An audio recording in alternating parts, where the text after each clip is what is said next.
Thank you, Brenda and Freda. What a glorious way to start. Welcome. Good morning. He is risen. He is risen indeed. We're glad to see you here on this glorious Resurrection Sunday. And on behalf of our congregation, our session, and our pastor, Jim Mitchell, I'd welcome you. I'm Herb Udlout, one of the elders here. We'd like to take a few moments just to make a couple of announcements. In your bulletin is a little folder on Easter offering for our denomination. And this is a significant opportunity for you to support parts of our denomination that need our support. This year there are 5 different organizations that are being represented. In the past there were 4. The Bryce Sanders, which supports Camp Joy, which is a ministry at Von Clarken to those who are disabled in some way. So the foundation, ARP Foundation, Von Clarken, Outreach North America, World Witness, and Bryce Sanders. And so if you're happy with the distribution, you can check yes at the top. And so there's an envelope here for you. If you're not prepared today to write a check, then you can certainly bring it back next Sunday and put it in the offering plate.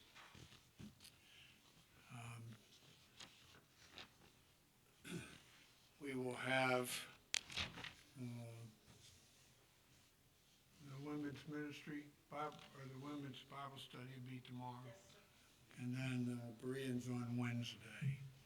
So if you would take a few moments to prepare your hearts for worship.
Our call to worship is a responsive one. I'd ask you to stand.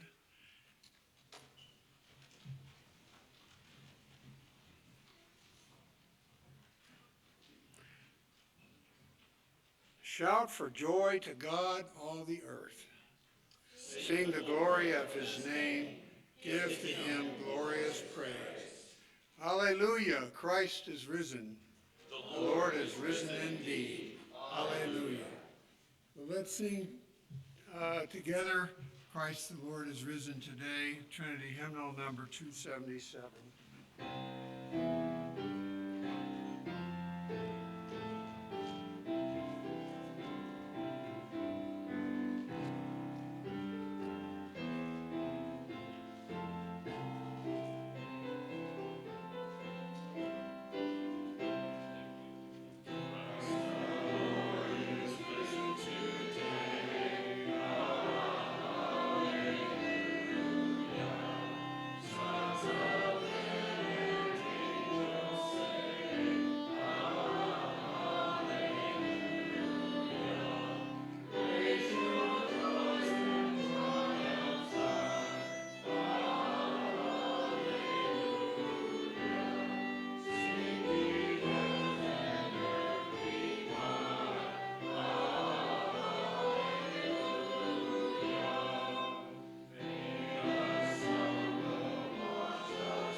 Let us pray.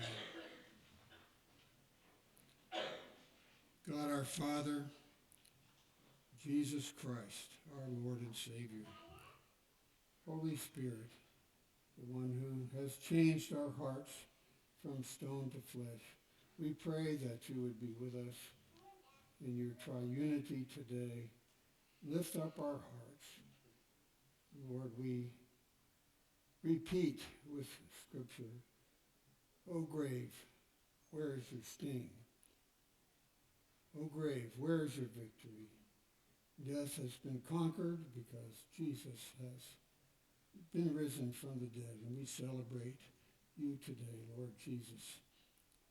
Be with us as we repeat the prayer that you have taught your disciples to say. Our Father, who art in heaven, hallowed be thy name. Thy kingdom come, thy will be done, on earth as it is in heaven. Give us this day our daily bread, and forgive us our debts, as we forgive our debtors. And lead us not into temptation, but deliver us from evil. For thine is the kingdom, and the power, and the glory forever. Amen.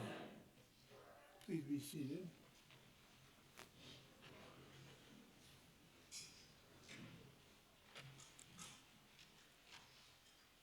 We as sinners can come before a holy God because Jesus lived a sinless life and then died to take the punishment for our sins. But it's necessary before a holy God that we confess our sins and receive his forgiveness and pardon.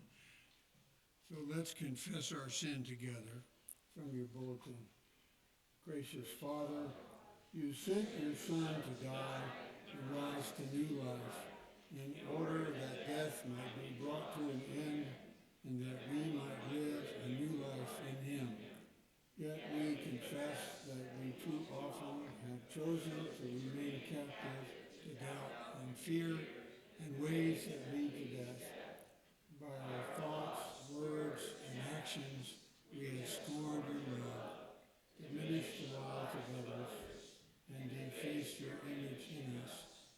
Father, forgive us for Jesus' sake, and enable us by his resurrection power to live no longer for ourselves, but for him who died and rose again for us. In Christ's holy name, amen.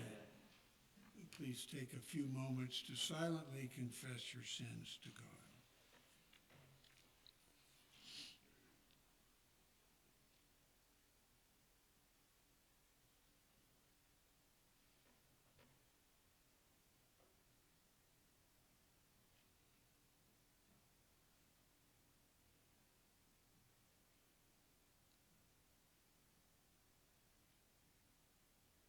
In Jesus' name we pray.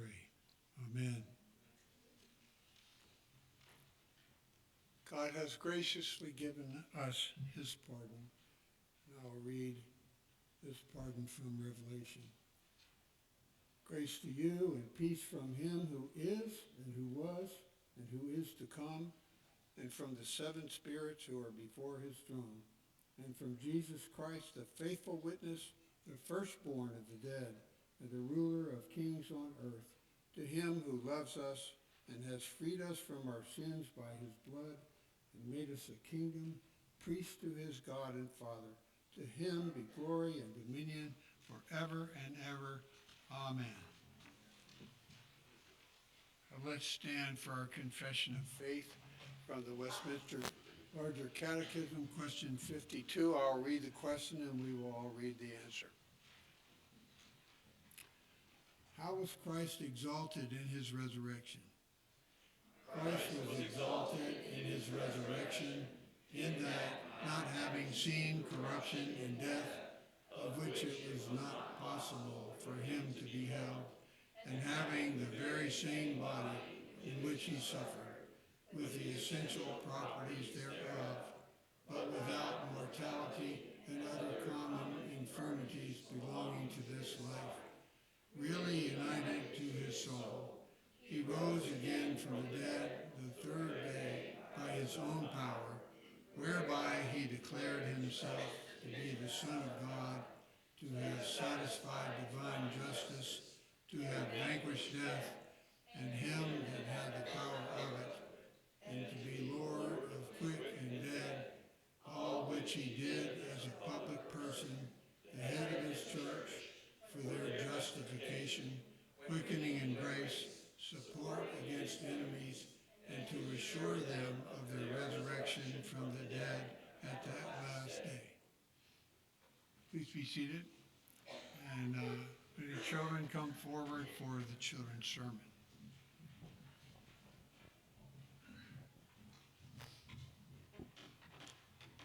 Well, here we go. Good morning. So, question for you. How do we learn?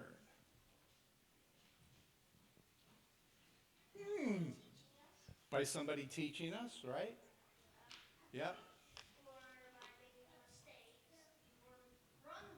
We learn from the mistakes when we make mistakes, right? Well, I want to tell you, yesterday I had the pleasure of working with Mr. Cliff. Mr. Cliff works in sound, and we had been having some problems with our sound over our live stream and everything else. So he helped me go through what we had done, and we found some connections that didn't really need to be there, so we got rid of them. We got everything arranged so that we knew what was adjusting what, and hopefully today the sound is better than it's been in a while. So that was something I learned from Mr. Cliff that I kind of knew a little bit. I knew enough to be dangerous, if you've ever heard that term. That means that you can make a lot of mistakes, and Mr. Cliff showed me where I'd made the mistakes and was very kind and said, well, we just don't need that. In the Bible reading today, I want you to listen in Psalm 16 where the psalmist says, "O Lord, I look forward to your counsel and the instruction of my heart." The psalmist is saying, I learned from you, God. I learned how to be the person you called me to be by reading your word and by your Holy Spirit. And so that is the ultimate learning, right? To learn how to be the person that God's called us to be. Because we're made in his image, exactly. Let's pray. Dear Heavenly Father, we do thank you that you loved us enough to send your Son, to pay a price we couldn't pay, to rise again, and to teach us how to be the person you have called us to be. We pray that you would remind us as we read your word to open our hearts and minds to the instruction that you give through it. In Jesus' name we pray. Amen.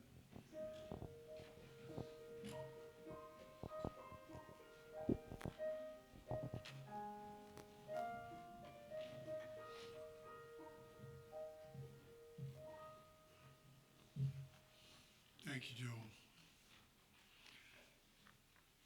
Our scripture reading today is from the Gospel of Matthew in chapter 28. And I invite you to follow along in your copy of God's Word. If you don't have a Bible, we have a stack of them on the bureau back there, and you're welcome to take one home with you.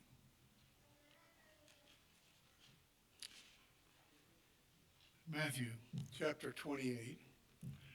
Now after the Sabbath, toward the dawn of the first day of the week, Mary Magdalene and the other Mary went to see the tomb. And behold, there was a great earthquake, for an angel of the Lord descended from heaven and came and rolled back the stone and sat on it. His appearance was like lightning, and his clothing white as snow. And for fear of him the guards trembled and became like dead men. But the angel said to the women, "Do not be afraid, for I know that you seek Jesus who was crucified. He is not here, for he has risen as he said. Come see the place where he lay. Then go quickly and tell his disciples that he has risen from the dead. And behold, he is going before you to Galilee. There you will see him. See, I have told you." So they departed quickly from the tomb with fear and great joy and ran to tell his disciples. And behold, Jesus met them and said, "Greetings." And they came up and took hold of his feet and worshipped him. Then Jesus said to them, "Do not be afraid. Go and tell my brothers to go to Galilee, and there they will see me." While they were going, behold, some of the guard went into the city and told the chief priests all that had taken place. And when they had assembled with the elders and taken counsel, they gave a sufficient sum of money to the soldiers and said, "Tell people his disciples came by night and stole him away while we were asleep. And if this comes to the governor's ears, we will satisfy him and keep you out of trouble." So they took the money and did as they were directed, and this story has been spread among the Jews to this day. Now the 11 disciples went to Galilee, to the mountain to which Jesus had directed them. And when they saw him, they worshipped him, but some doubted.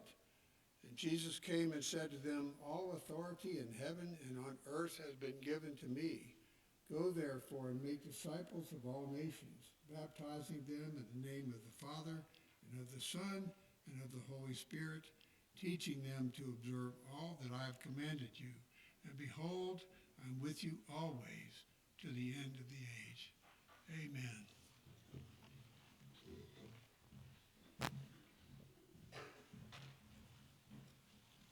Let us go before the Lord once again in prayer. O Father, Son, and Holy Spirit, we bow before you, the great creator of the cosmos, the one who spoke all things into existence. You were pleased to create man in your image, but in our first father, Adam, we fell. We sinned against you in your glory, and we have committed many actual sins in thought, word, and deed. We have failed to live up to your righteous standards. But, O God, you have shown mercy in providing a Redeemer, the Lord Jesus Christ, the second Adam, in whom you have restored your image in your creation. We thank you, Father, that you have given us new life in him, as he has conquered death and been raised from the dead, living the life we failed to live, dying the death we deserve to die, but now is seated at your right hand and reigns supreme as Lord of Lords and King of Kings and the great head and King of the church.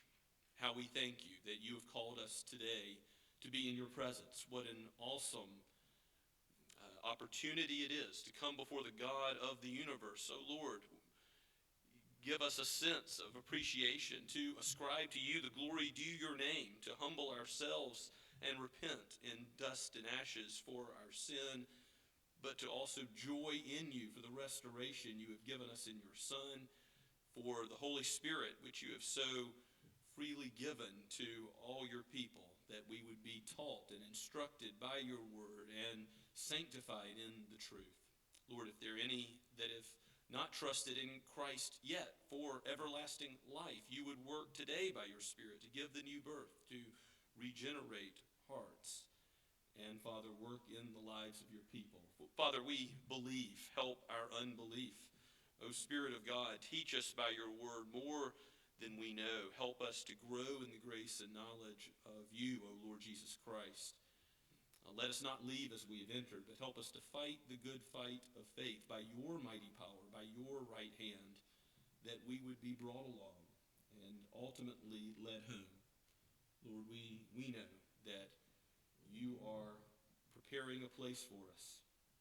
You have gone beforehand as the first fruits. You will come again, and the dead will be raised, and we will enjoy pleasures forevermore, the joy of knowing you forever and ever, the light of your presence, your glory, the glory of the holy angels and all the saints, and a perfect new heavens and new earth where all the results of the fall will be reversed and the curse will be no more. There will be no more sin in us. How we look forward to that day and say, Lord Jesus, come quickly, for there is much that is wrong here in this world. There are wars and rumors of wars. Oh Lord, we recognize that our culture opposes your word in many ways, calls what is good evil and what is evil good. Help us as the church to be salt and light, and as those who are forgiven of much, to proclaim the forgiveness of sins to the world, to those who are living in disobedience, who, Lord, have not yet trusted. Would you do what you have done so mightily in the days before, as you did with the Apostle Paul, as you call those who are enemies of your kingdom to be your servants. Oh, Father, bless your church today and equip, Father, all your people to do your will. Give us wisdom from your word. Give us the leaders that will feed your flock. We thank you for the elders and deacons that you've called, for those who are involved in the ministry teams of this church. Give us wisdom as a presbytery, as a denomination. Guide and direct our steps. Lord, we thank you for the ministries of Erskine College and Seminary and other faithful Reformed seminaries in our land. We give you praise for Westminster and RTS and others. Father, we pray that you would have them be faithful in all things in what they teach, and preserve those who are involved in these ministries. Oh Lord, by your omnipotent hand, we think of the ministry of Clarkin in our denomination, and how essential it is to teach the youth and provide a place for your people to gather together.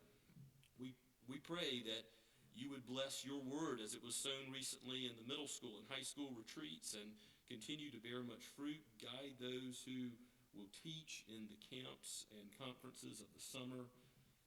Father, we ask for your blessing on not only the place, but the ministry that goes on there. We pray for Camp Joy in particular, for those who have mental or physical handicaps of some type. Lord, bless them with the simple gospel as it's proclaimed and lived out by many, from high schoolers on to the aged. May you bless this ministry as you, O Lord, are the giver of childlike faith, that we would humble ourselves and look to you for all of our needs, for you are the one who saves. Salvation is of you from the first to the last. Father, we come before you as a grateful people for every material and physical benefit that you have given us life and breath and called us to this place. We realize it's not an accident, but in your providence is a sign of your goodness to us. You have not only given us our daily food, you've given us your word, which is more precious than silver or gold, honey from the honeycomb. We give you praise, O Lord, that we have it so accessible, and we're able to refer to it and study it as we are today. Former generations have not always known this same benefit, so we praise you for that. Father, we praise you for the people of God, for the church, that you have not left us to live the Christian life alone, but you have given us a family, that you have given us from every nation, tongue, and tribe, from every sort of background, a people. And I praise you for the people of this particular congregation, but for others as well, for other Christ-honoring, Bible-preaching congregations in Somerville and in the Tri-County area, of which there are many. Lord, we praise you for your people all around the world. We praise you for your people in the persecuted church, and ask particularly your care and provision for them materially and spiritually.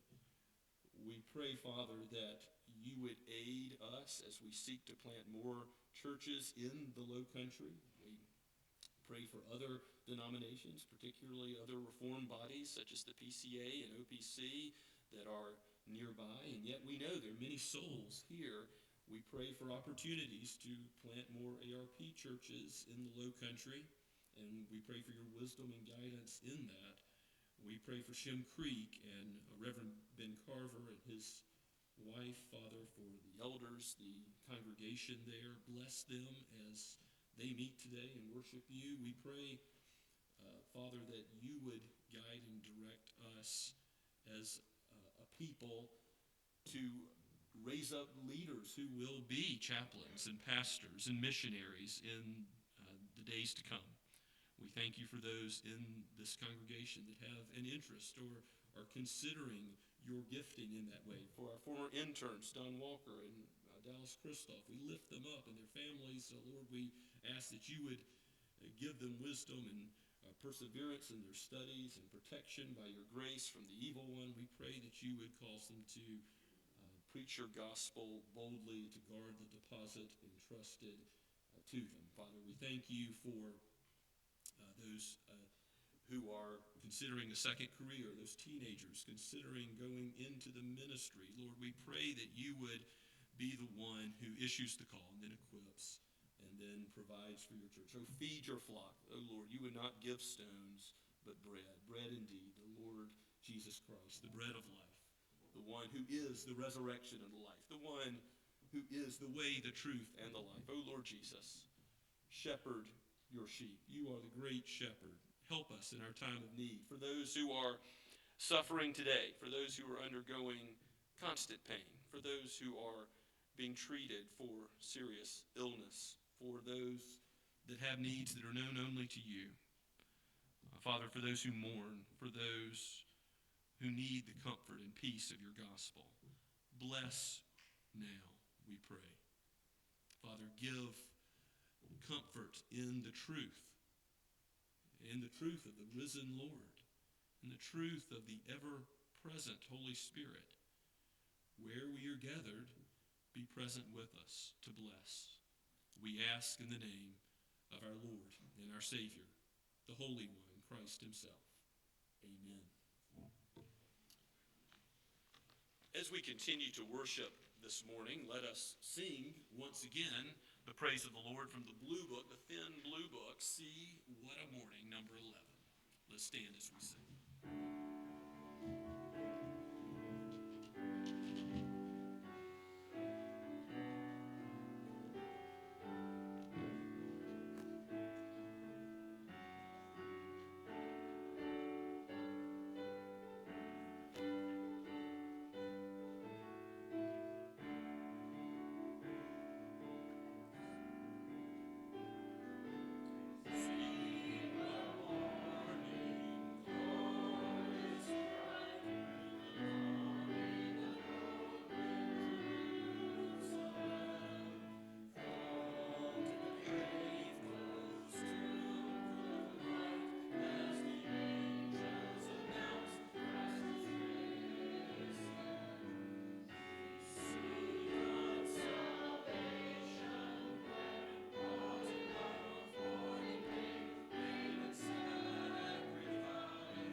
Thanksgiving prayer. We live in a fallen world, and death is an inescapable reality. We have all lost loved ones. As Christian believers, however, we have hope because we serve a risen Savior. Our Savior lives, our sins are forgiven, death has been defeated, and believers in Christ have assurance of eternity in heaven with Him. A glorious future lies ahead of us, but the joy of a new body and reunion with loved ones will be surpassed by the thrill of seeing our Lord Jesus Christ face to face. He is the one who made all this possible. Out of gratitude, let's faithfully love and serve Him. O Lord, please hear our prayer to you. Lord Jesus Christ, today we celebrate your glorious resurrection, a moment that changed everything. But we know, as surely as spring passes to summer, we'll lose sight of this joy, get distracted by our daily lives, tangled in worries and desires. O Lord Jesus Christ, keep our hearts awake and aware of all you have done. Let the true meaning of Easter root deeply in our souls and steady us every day. Thank you for making us new by your grace and by sending the indwelling Holy Spirit as we proclaimed our faith in you. In your name we pray, amen.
Please turn with me in your copy of God's Word to Psalm 16.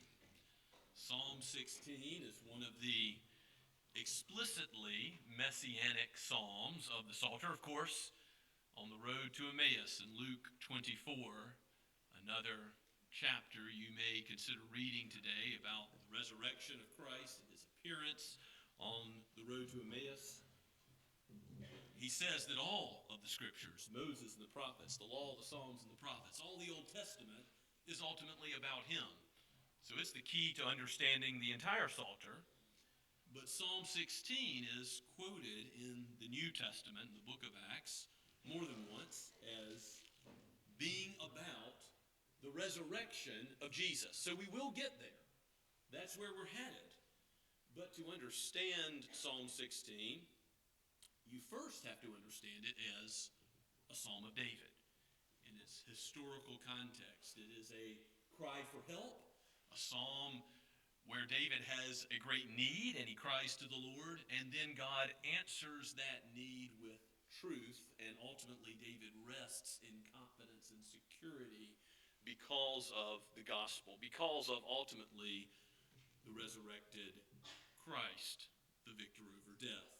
So we'll try to look at it in that order, first from the perspective of David in the Old Covenant, and then running to the New Covenant to look at what Peter and Paul say about this psalm.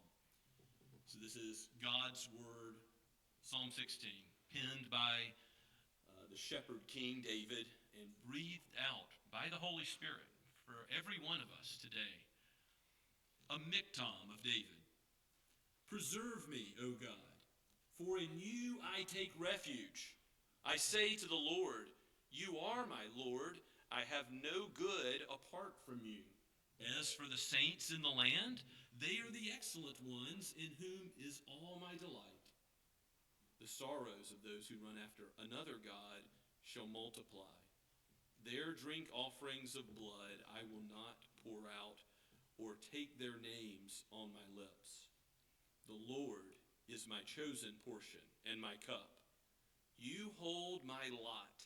The lines have fallen for me in pleasant places. Indeed, I have a beautiful inheritance. I bless the Lord who gives me counsel. In the night also my heart instructs me. I have set the Lord always before me. Because he is at my right hand, I shall not be shaken. Therefore my heart is glad, and my whole being rejoices. My flesh also dwells secure.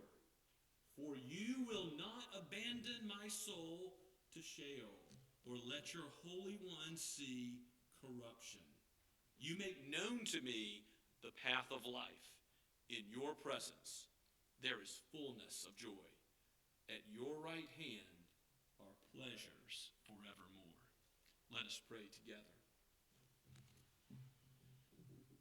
O Lord Jesus, you are the way, the truth, and the life, the only name under heaven powerful enough to save. The forgiveness of sins is only found in you. You are David's hope, David's Lord.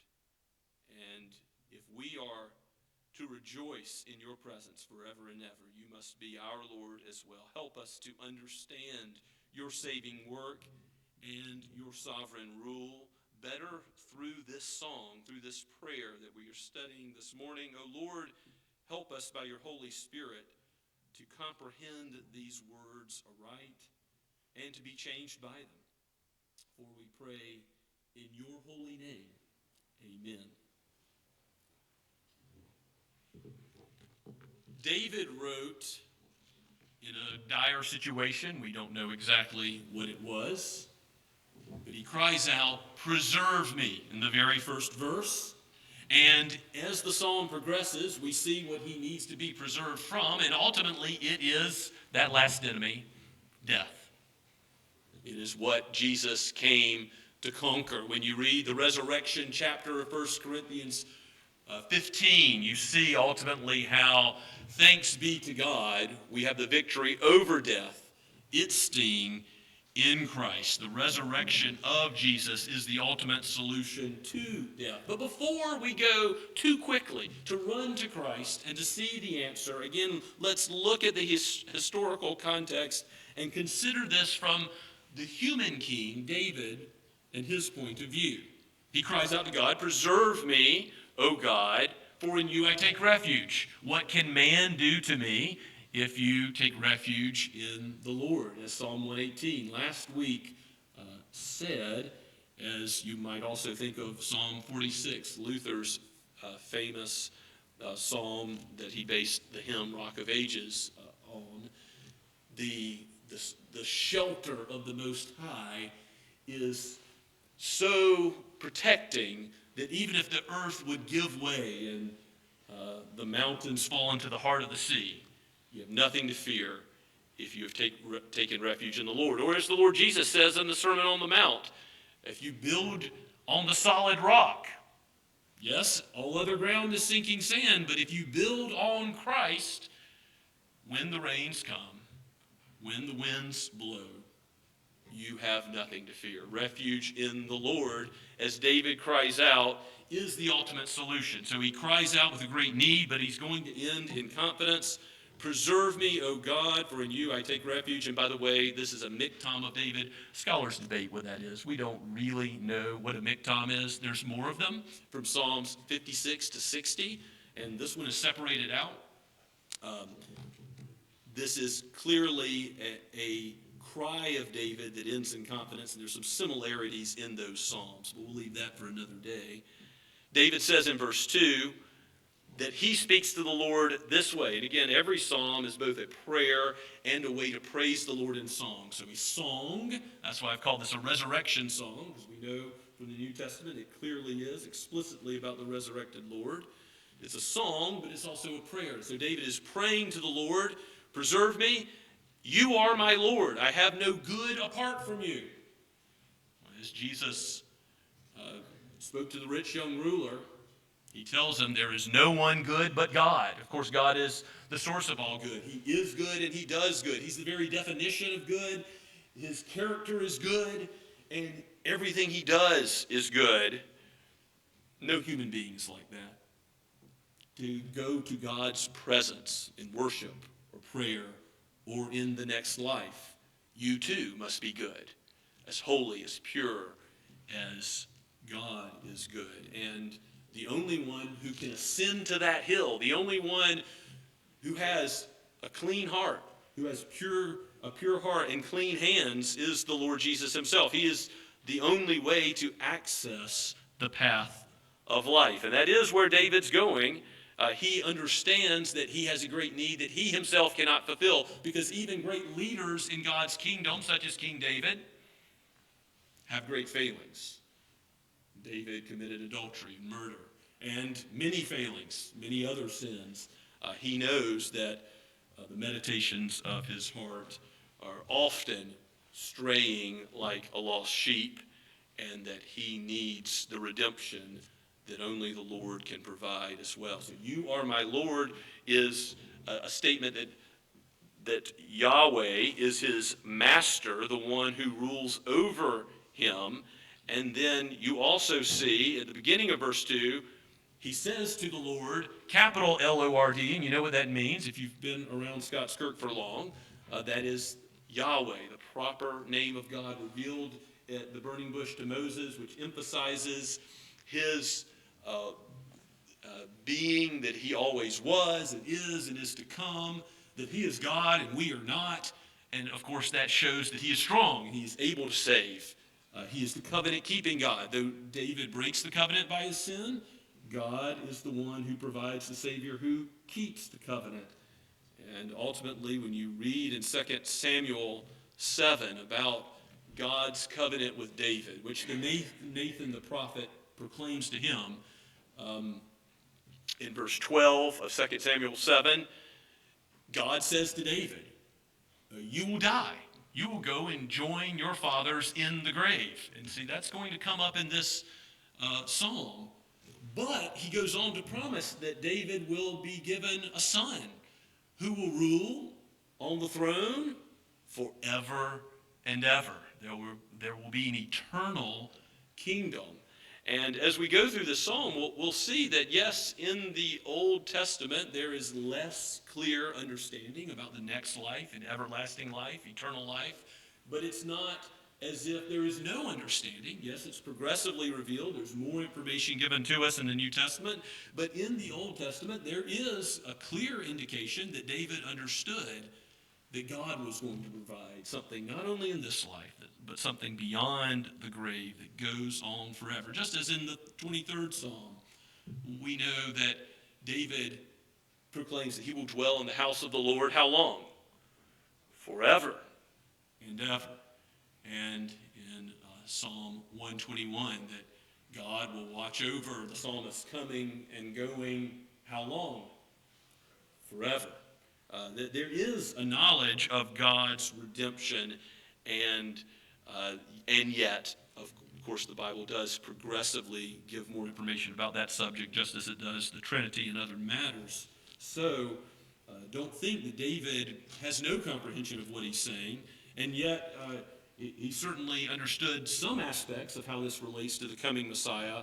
And again, we have more information, as we'll see from the New Testament, looking back, as from our advantage point, we see more of what Christ has done in dying for the redemption of sinners and being raised from the dead as the one who was not abandoned to Sheol, the grave, and whose body did not see corruption. So David is calling upon the Lord, he's praising the Lord, and then in verse 3, there is a turn to speak about the saints in the land. Why?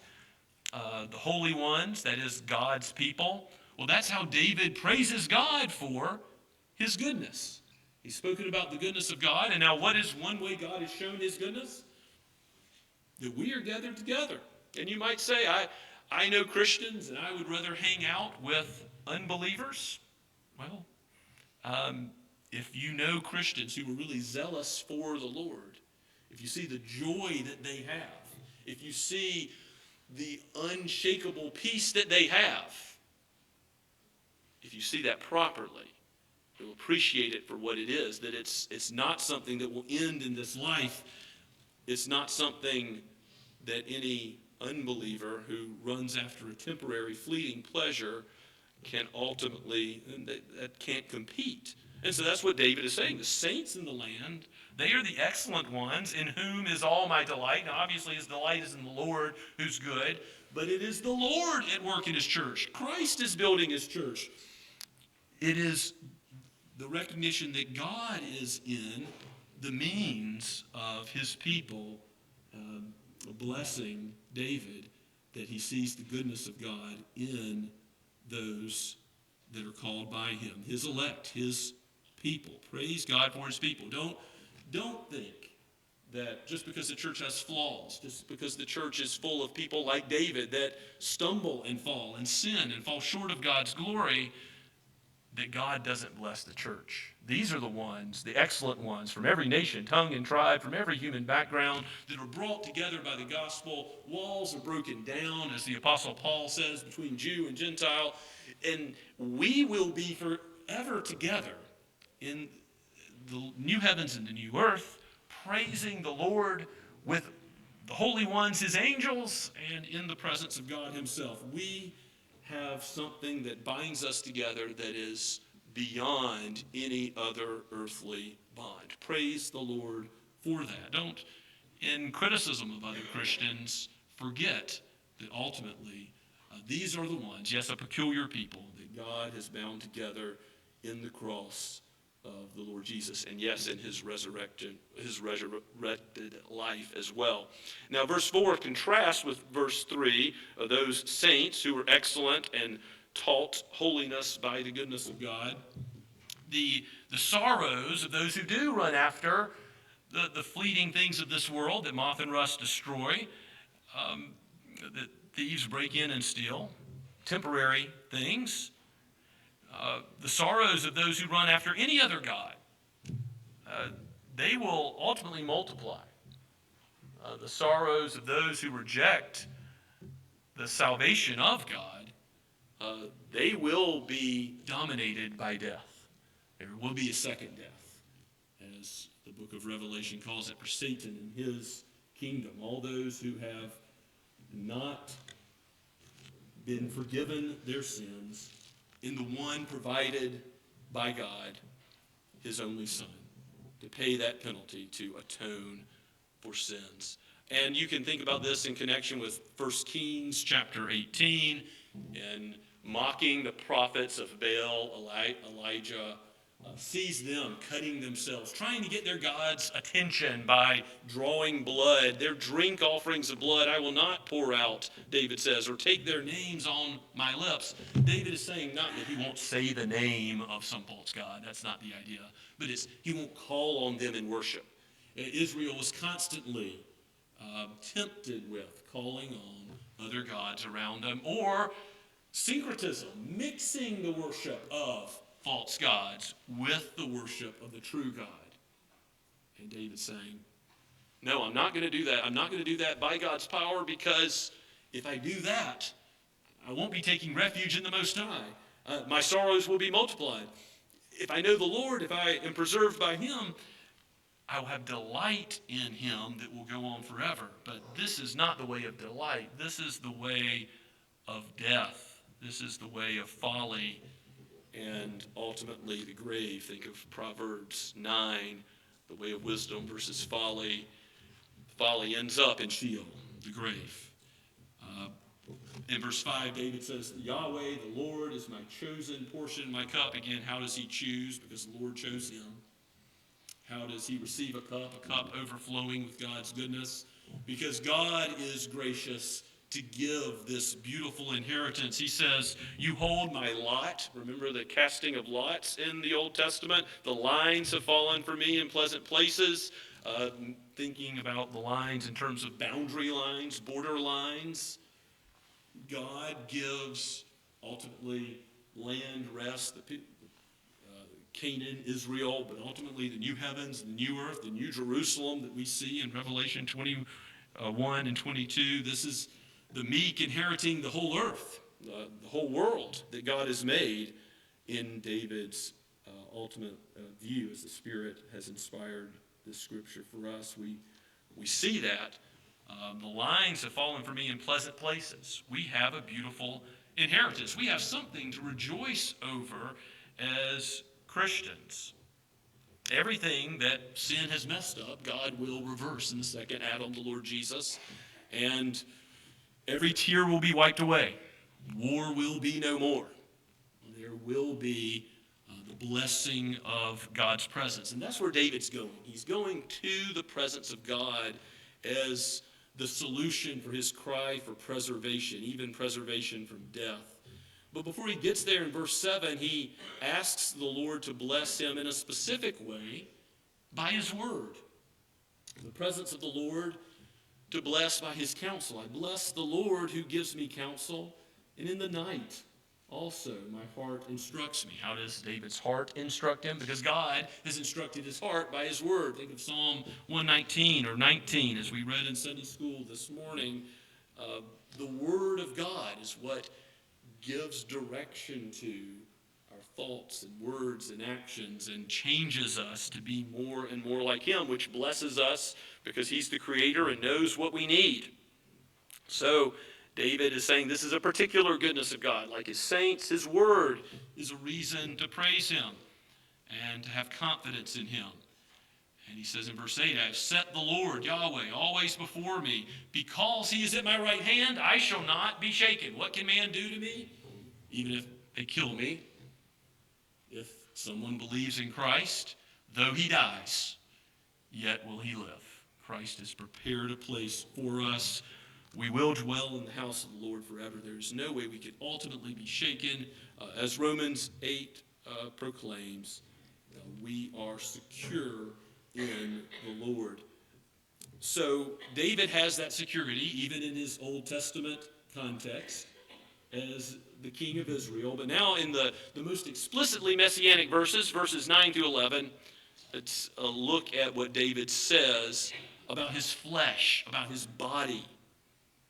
Remember, to apply this to Christ, you have to understand it first in application to David. Therefore, my heart is glad, and my whole being rejoices. It's like a 1 Thessalonians 5:23. My body and soul and spirit, David is saying, all that is in me rejoices. Why? Because he knows he will be preserved by the covenant-keeping God. That God is faithful even when he is faithless. He is preserved by God, and his flesh will dwell secure. Job knew that in the end he will stand before God. In his flesh he will be secure in beholding the Almighty. Now David is told by the prophet Nathan, again 2 Samuel 7:12, that he will die. He will join his fathers in the grave. So how can he know that his flesh will dwell secure? Because one of his sons will come on the throne and reign forever and ever. And ultimately it is Christ whose flesh will not be abandoned to Sheol, verse 10. And his body doesn't see corruption, that it doesn't see decay. So when Christ died and was buried and placed in a tomb, he was there, the sign of Jonah, for how long? 3 days. And he's raised again to life before the process of decay. God prophesied that in many places, but in Psalm 16. And David is not abandoned to the grave, ultimately to death, because Jesus wasn't abandoned to the grave. That's the only hope for David and for us. David died. And Christ truly died. We confess in the Apostles' Creed that he descended into hell. That is the word for Sheol, not the place of everlasting punishment, but Christ descended into hell. He was under the power of death for a brief time in the body, but not to the point of corruption. And he was raised again from being truly dead to life as the first fruits, so that we would have no power, the grave would have no power over us ultimately, but we would have new life in him. The path of life, verse 11, that David knows, the path of life is Jesus. Jesus is life. He is the resurrection and the life. He is the way, the truth, and the life. He is the one who is the gate, the door, the one who is the great I am, the one who is the fullness of being, and he gives us the eternal existence in perfection, where there is fullness of joy. And this isn't like Islam teaches, where there's carnal joys. No, this is fullness of joy. At your right hand are pleasures forevermore. Same word that's used back in verse 6, the beautiful inheritance, the pleasant places there. The pleasures that God's people will have forever. This is true of David. This is a psalm that I have read at the deathbed of saints. This is something good to encourage those who are contemplating that this life is brief. Whatever your age, it's a few short years and eternity is at hand.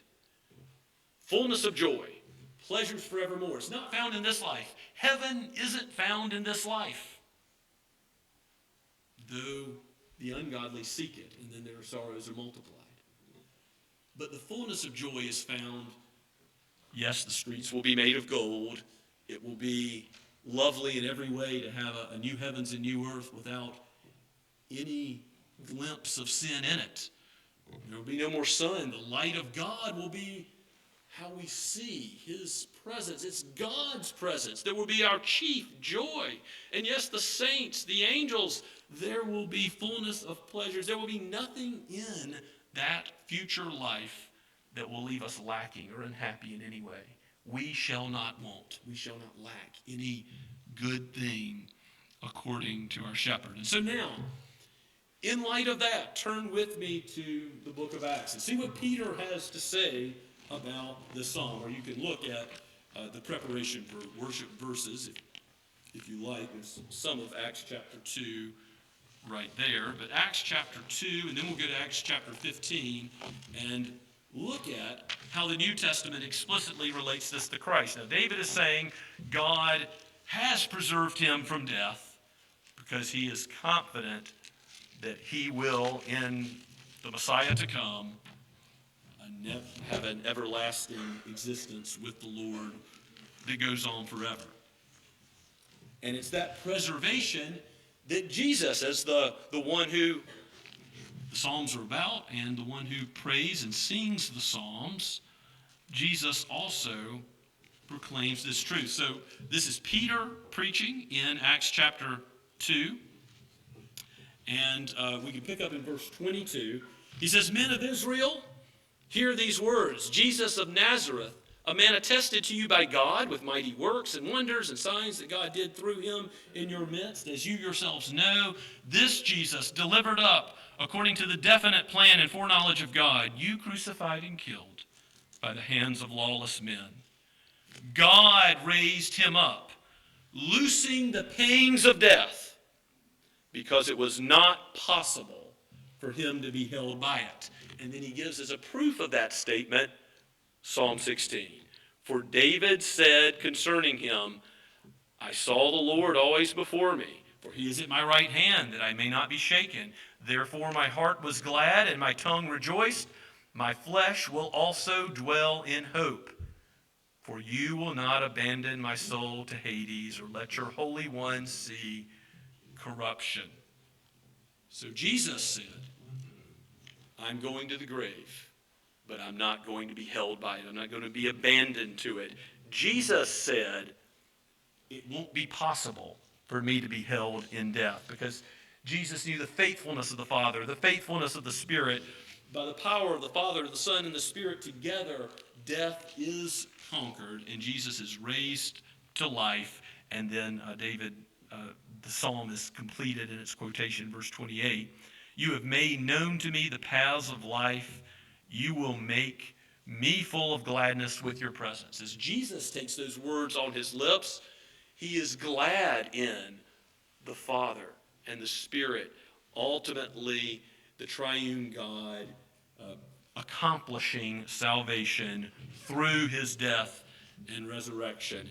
And then Peter goes on to say, verse 29, brothers, I may say to you with confidence about the patriarch David that he both died and was buried, and his tomb is with us to this day. Being therefore a prophet, and knowing that God had sworn an oath to him that he would set one of his descendants on the throne, he foresaw and spoke about the resurrection of Christ. So Peter says that Psalm 16 is a resurrection psalm.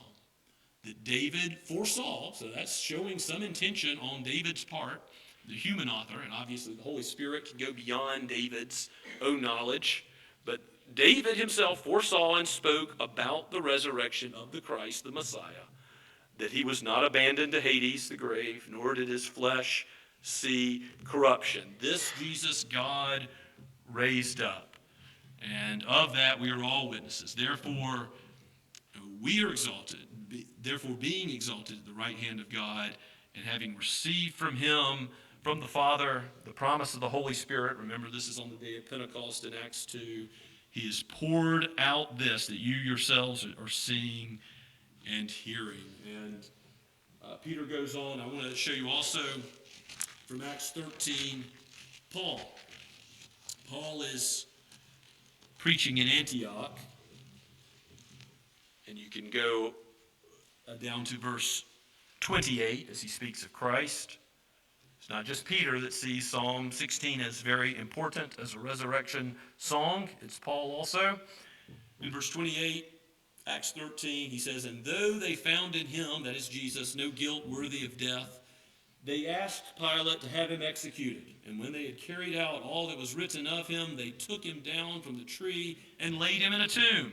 But God raised him from the dead. And for many days he appeared to those who had come up with him from Galilee to Jerusalem, who are now his witnesses to the people. And we bring to you the good news that what God promised to the fathers, he has fulfilled to us, their children, by raising Jesus, as it is written in the second psalm, Psalm 2. You are my son. Today I have begotten you. And as for the fact that he raised him from the dead, no more to return to corruption, he has spoken this way, I will give you the holy and sure blessings of David. Therefore he says in another psalm, well, guess what the another psalm is? It's Psalm 16 again. You will not let your Holy One see corruption. Who did God preserve from death?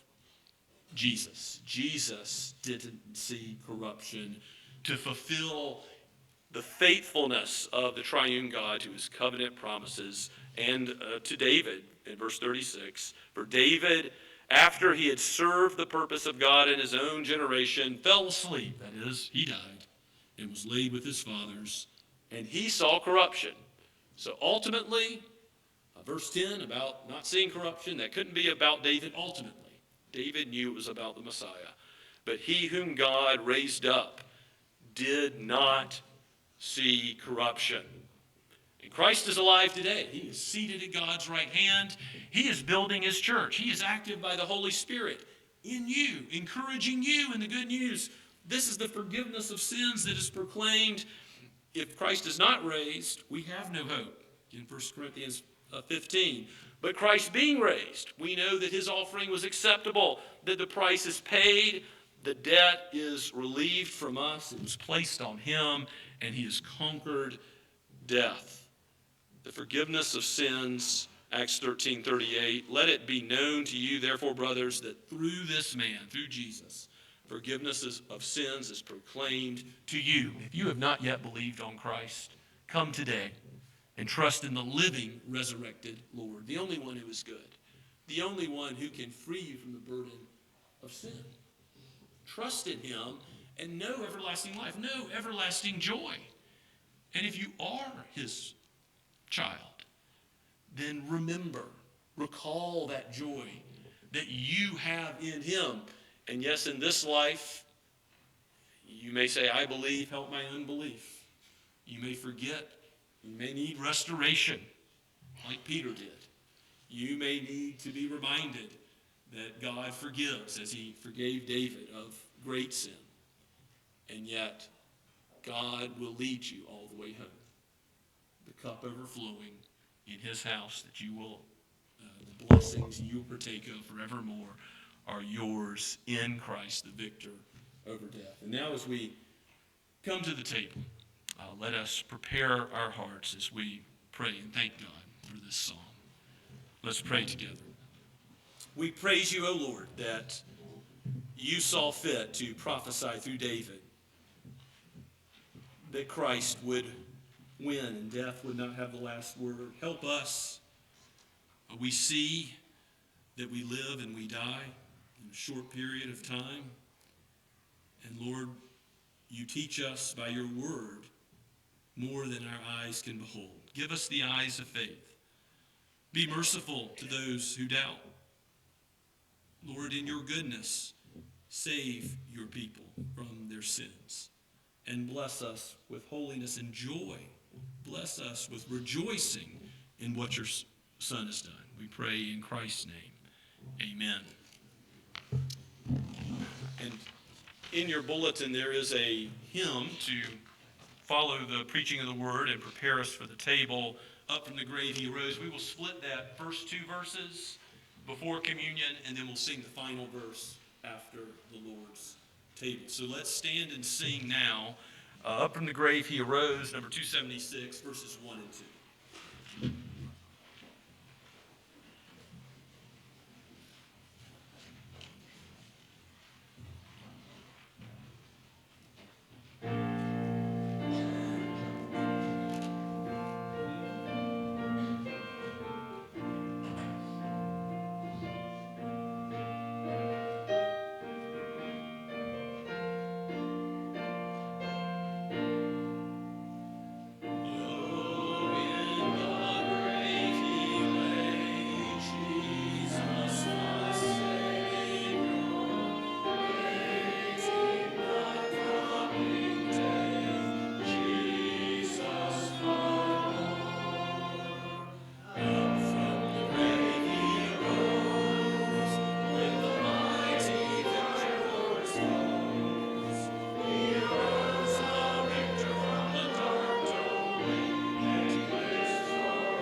Please be seated.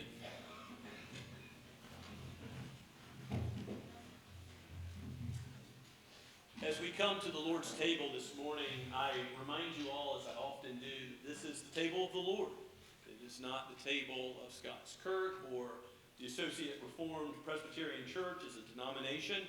The Lord Jesus himself told us to observe this sacrament with what we can physically see and taste and touch, what is available to our senses. This is a picture of the gospel and a sign and a seal to us, to encourage us and assure us of that which we do not see.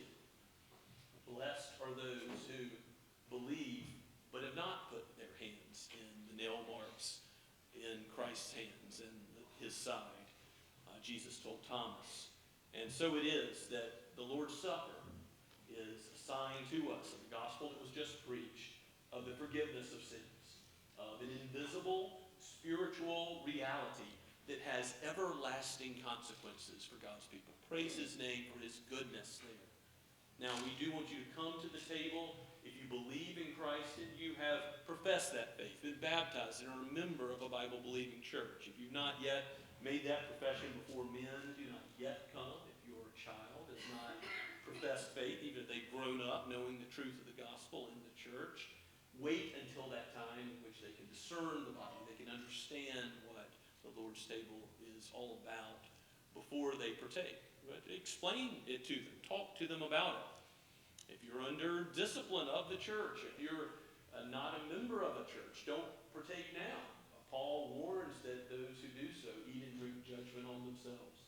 And the judgment of God is a terrible thing, not to be trifled with. So again, observe the sacrament and long for the day in which you will profess the name of Christ. You will know the forgiveness of sins and the assurance of God's pardon, peace with God, because of what Jesus has done in conquering death. And then come. So this table is for God's people. Every true Bible-believing, Christ-honoring, God-exalting church, we welcome you to come, whether your faith is weak or it is great, whether you know your sins from today, this past week, and it weighs heavy on your heart. Being prepared for the Lord's table means humbling yourself and to know that Christ has forgiven all of your sins, past, present, and future, and to understand that you are his, you belong to him. I read to you the words of institution from 1 Corinthians 11. The Apostle Paul recounts the instructions that Jesus gave. For I received from the Lord that which I also delivered to you, that the Lord Jesus, on the night when he was betrayed, took bread, and when he had given thanks, he broke it and said, "This is my body which is for you. Do this in remembrance of me." In the same way, he took the cup after supper, saying, "This cup is the new covenant in my blood. Do this as often as you drink it in remembrance of me. For as often as you eat this bread and drink the cup, you proclaim the Lord's death until he comes." Let's pray together. O Lord Jesus, we know that you are coming soon and very soon, and so may it be. And we know that the benefits of your covenant-keeping mercy and faithfulness will not be ours in this life only, but forever and ever. After you come again, the dead will be raised. There will be a resurrection, and we will all have a perfect body and a perfect soul. And we will know your goodness more completely than ever before. How we look forward to the marriage supper of the Lamb, for the cup of blessing that you will give there. And, O Lord, give us a foretaste of your goodness even now as we partake of this meal with your family because of what you have done. Use these common elements for this holy purpose, for your kingdom, for your name's sake. We ask in Jesus' name. Amen.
the Son of God loved you and gave himself up for you. To whom else can you go?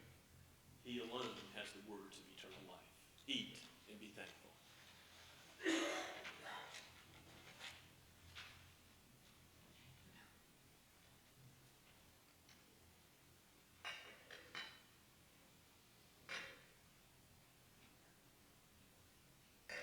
In the same way, after supper, Jesus took the cup.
We deserve the shedding of our blood for God's wrath to abide on us. But Christ poured out his blood so that we might be redeemed and enjoy the blessing of the Lord forever and ever. Drink and be thankful.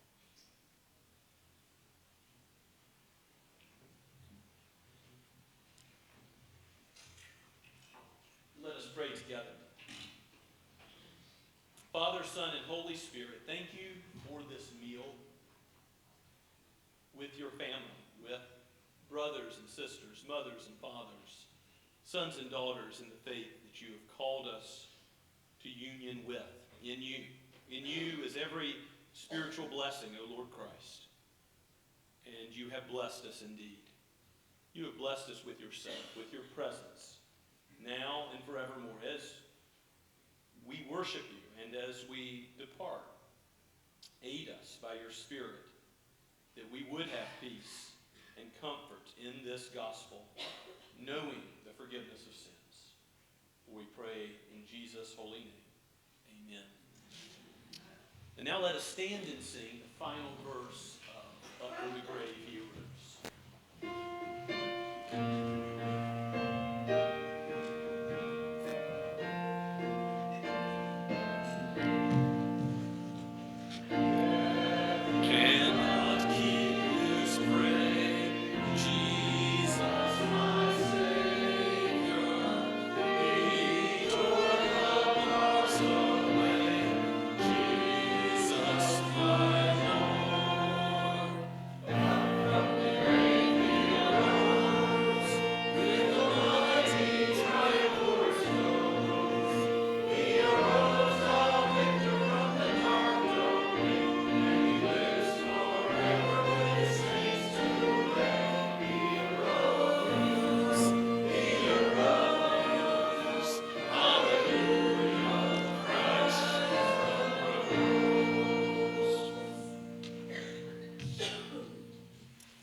Now to him who is able to keep you from stumbling and to present you before his glorious presence without fault and with great joy, to the only God, our Savior, be glory, majesty, power, and authority through Jesus Christ our Lord, before all ages, now and forevermore. Amen.